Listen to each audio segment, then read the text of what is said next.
moving from one opposition party to another. On Monday evening, Sam Tarry, the former left-wing, or rather the current still, left-wing Labour MP for Ilford South, was deselected by his local party. Tarry was defeated by more centrist candidate Jas Athwell by 361 votes to 499. But there's more than that simple deselection. Athwell, who was shortlisted for the seat in 2019, only to then be suspended the day before the nomination that year by the National Executive Committee of the Labour Party, which at the time had a pro-Corbyn majority. The fascinating factional point here within the party is that this suspension came after one allegation of sexual harassment, which a senior Labour Party source tells me was backed up with no evidence. So serious questions arise about Tarry's selection in the first place, and yet now the pendulum has swung the other way. And now the National Executive Committee of the party has a pro-Starmer majority. Tarry is now the one who has been deselected. For his part, he's appearing to question the integrity of that ballot, asking for full information of those who cast electronic votes in Monday night's selection. He's asking they be provided to his campaign team. Murky factional waters indeed. Of course, the irony here is that many of Tarry's wing of the party fought for mandatory reselection of MPs in the first place, a process that has now ousted one of their own. There's so much to digest in this complicated story, and to understand what it all means, I'm delighted to be joined now by John Mann, the former Labour MP for Bassetlaw, who now sits as an independent member of the House of Lords. John, thank you so much for joining us today. I suppose, pleasure. Firstly, let's discuss what this means, because it's pretty hard to bring forward one of these ballots, to bring forward a deselection attempt. What's behind it?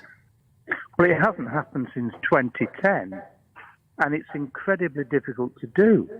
You need to lose the support of the local members and the unions, and to have 500 people voting against you in your own constituency has never happened before, ever in the history of the Labour Party.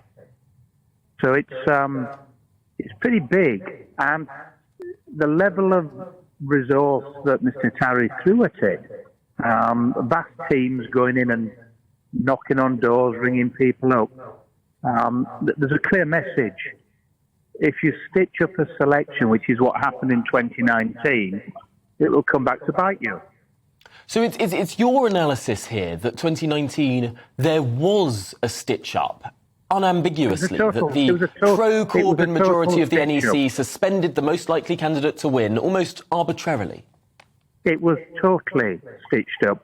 But it wasn't just then it was done. In the seat I used to represent, Bassetlaw, at the same time they did exactly the same thing.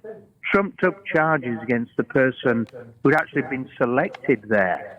And it came from London, a moderate in the Labour Party, totally fictitious charges, and they got rid of her and put in their own stooge. This is really profound, Lord Mann, because you're suggesting here that across 2019, across the slate of quick selections that took place for that snap election, the pro-Corbyn Labour Party, the majority of the NEC, almost trumped up bogus harassment allegations against a number of candidates to get the Blairites out and the Corbynites in.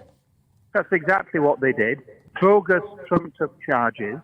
The one I was very aware of were the ones in Bassetlaw. Were absolutely extraordinary. They were totally fictitious. They were outrageous. And the only question was, did the candidate in the middle of a general election sue her own party for the outrageous stuff they did? She chose not to do so, and Mr. Atwell chose not to do so. He's got his revenge, you might say. But actually, the numbers of people who voted for him, here's a man who was the embodiment of local politics, hugely popular.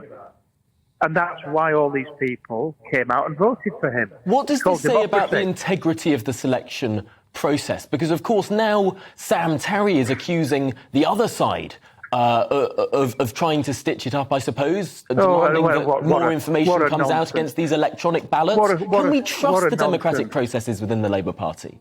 Well, actually, I've had a little analysis of what happened in Ilford. Jazz Atwell got the overwhelming number of people who turned up to the meeting. So actually, Mr. Tarry seems to have done disproportionately well on the electronic votes. Those who voted didn't go to the meeting. So absolute nonsense. No evidence whatsoever.